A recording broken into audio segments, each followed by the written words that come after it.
my name is Laura Lamb and I'm here with you at our Good Samaritan Kickoff. I'm so excited to be here today. Think of today as kind of a preview to our Taste of Giving Gala that we're going to have later this year.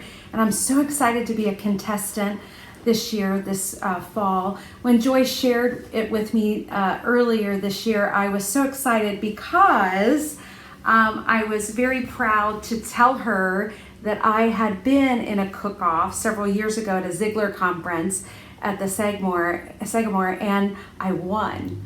So I'm going in this with an apron, and I'm just going to say to the other contestants, we're going to have great, but game on. We're going to have a great time raising money for our mission. So let's go ahead and think about what we're going to do together today. We're going to be making my recipe for guacamole, and this recipe is very dear to me. This is something that I make very often for my friends.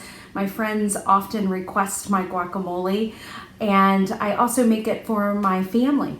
And it's kind of the assumed thing that is always at our table when we're together, and it being Cinco de Mayo, what better appetizer to share with you than a delicious guacamole. So let's go over what you're going to need for guacamole. You're going to need fresh avocado, juice of a lime, some green onions. We're going to use a handful of cilantro.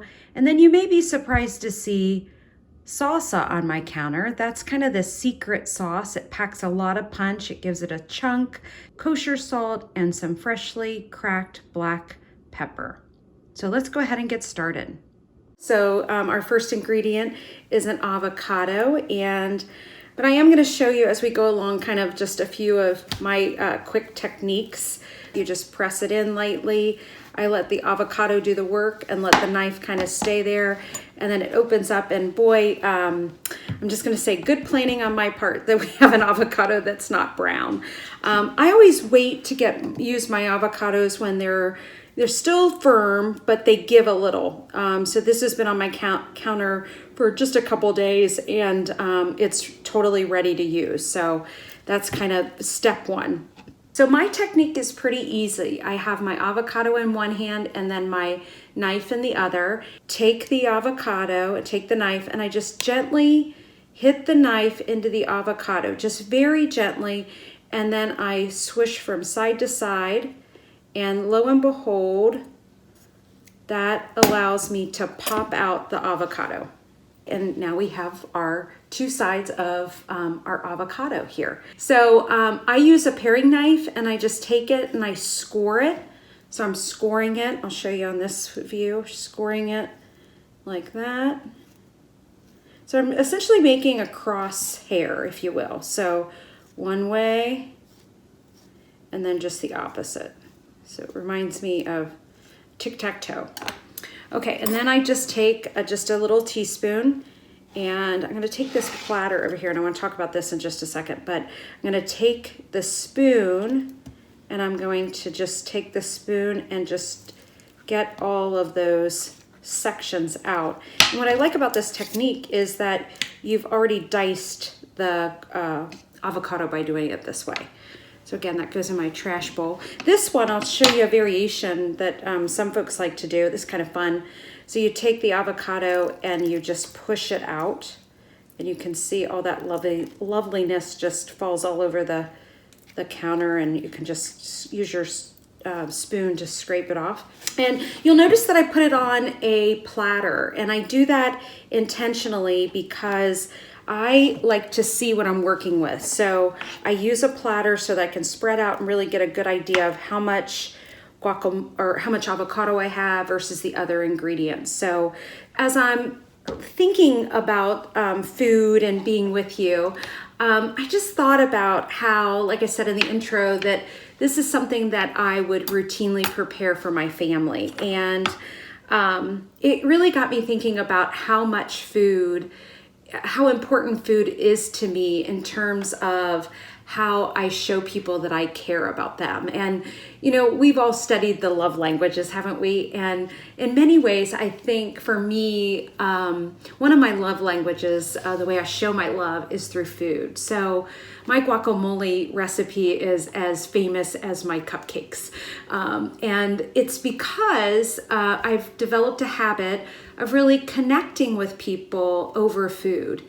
And I know many of you do the same thing, is that we connect with one another over dinner, over a glass of wine, over just food and gifts of food. And so that's kind of been the pattern of my life. And candidly, because of that, that's made COVID-19 so difficult that we haven't had friends over. We haven't been out to dinner with our group of friends that we like to go out and have dinner and have cocktails with. And I know that having that ability to connect over food is very important to our residents as well. And we've kind of used food as a way to connect during this pandemic, haven't we? We all remember Debbie McClain and Carol Tilford's ice cream truck, where they got together with Wayne and decorated an electric wheelchair into the form of a ice cream truck, and how much fun that was. Not just the ice cream, but the ability to connect during a difficult time. Meals on Wheels is an example of that. You know, we serve so many meals. Actually, in the pandemic, the Meals on Wheels program was our only program within Episcopal Retirement Homes, or services, excuse me, Episcopal Retirement Services that grew dramatically. And why? Because people needed food. They were worried about receiving food.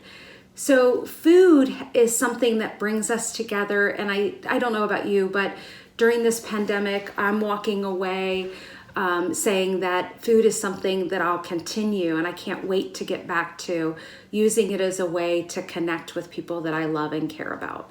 So yeah, it's again, fun, really fun to be with you. So let's keep on with the guacamole, because we gotta get through this, because I know you want to enjoy your Mexican-inspired dinner tonight that our communities have made for you. So next, I want to go to cilantro. So I have a big section of cilantro here that's already been cleaned and dried, and I'm just going to eyeball just a little bit. You know, cilantro is one of those things that I have found that either you love or you hate. There's rarely an in-between with this herb here. Cilantro is something that I really like. My mom, not so much. So when my mom was coming over, when she was with us, I would use just a little bit or make 2 batches because I love it so much. So as you can see, I'm just chopping up. I like a coarse chop. I'm not super fancy about it. I just like to get in there and chop it up. Next, I'm gonna just get the juice of a lime. So I'm gonna cut this, and I know it's juicy. I've tested it tested the whole group before, and you can see I'm just squeezing a whole bunch of lime on that. Again, goes in the trash bowl. Next up, I'm gonna grab a green onion, and this is all to taste. And so if you don't care for green onion, don't use it. We're a house that is divided, so to speak, on this issue too. So we use a little green onion, or my husband Jeff doesn't like it, so that's very important. We are ready to start thinking about the secret ingredient.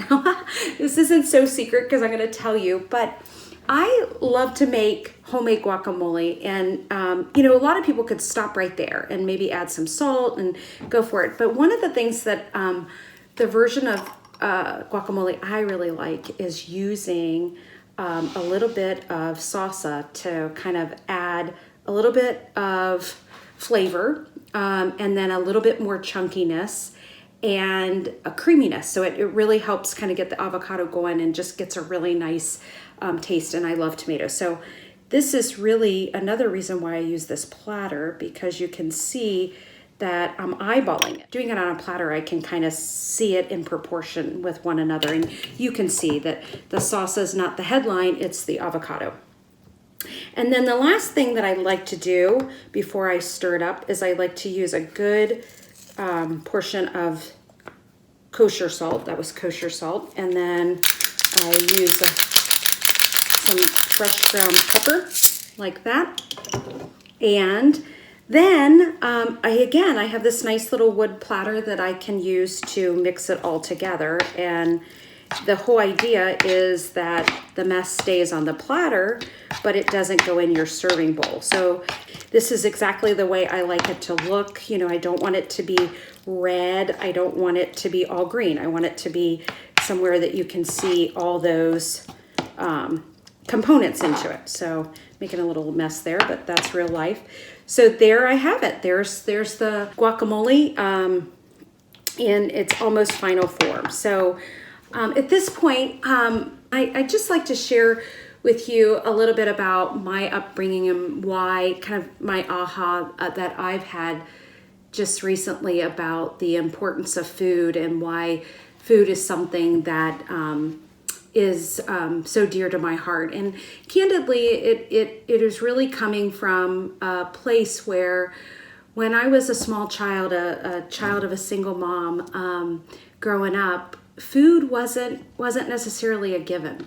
You know, as a single mom, I know that my mom worried about how she was going to provide for her two daughters. And there were times in our life where we needed assistance and we needed help from others to make sure that we had meals on our table. And COVID kind of reawakened me, so to speak, to that reality of how fragile many people in our society are when it comes to food insecurity. And I certainly can attest to that. My family can attest to that with my upbringing. But, you know, you don't have to go far around the ERS circle to see that as well. I mean, I talked about Meals on Wheels just a few minutes ago. That's another example of how a ministry that we have is all around food insecurity. The other area with COVID that COVID just highlighted for me is how our staff sometimes, that we just don't know how fragile their lives are and how fragile their need for help. It's something so basic as being able to feed their family. And I just really wanted to emphasize that, and that's why candidly, when Joy and her team presented this idea of having our gala focus on this very, very important topic, I think I was so excited about it because I really, upon reflecting, really felt a personal desire to be involved in something so important as kind of highlighting the need for food and the need for making sure that all of us in our residents, our affordable living residents, our CCRC residents, our staff, our clients have food readily available to them, and not to make assumptions about that. So, you know, I mentioned that we've studied love languages, and clearly food is one of my love languages. So I really feel quite honored to be able to share this with you today. So I'm going to just go ahead and get back to this so that you can have your guacamole. But I'm going to now just put it in this nice little wood serving bowl. And I'm going to I'm going to take this. We'll see how good I can do. We'll put this here. And I have some chips on the platter and some guacamole in the bowl. I didn't make too big of a mess, and I'll just kind of show you the finished product, which is kind of fun. And I've always wanted to do this on a little cooking show. That's kind of one of the things that I want to do one day. And we'll give it a try. It's very good if I do say so myself. So, and then of course, no guacamole would be complete without a little margarita. So I hope you're enjoying your margarita this evening. So thank you for being with us today to help us with our kickoff of the Good Samaritan mission, I really ask you to be generous and thoughtful with your gifts this year. ERS needs you now more than ever. And I know you care deeply about our residents and our staff and our clients. And I know that we can count on you for really being thoughtful and deliberate about your gift this year. And we really appreciate that. And I hope you can join us for our gala this fall on October 8th for the Taste of Giving Gala, where you'll see me go and put it all on the board, so to speak, for our top chef designation. So thank you, and have a great day and a wonderful Cinco de Mayo.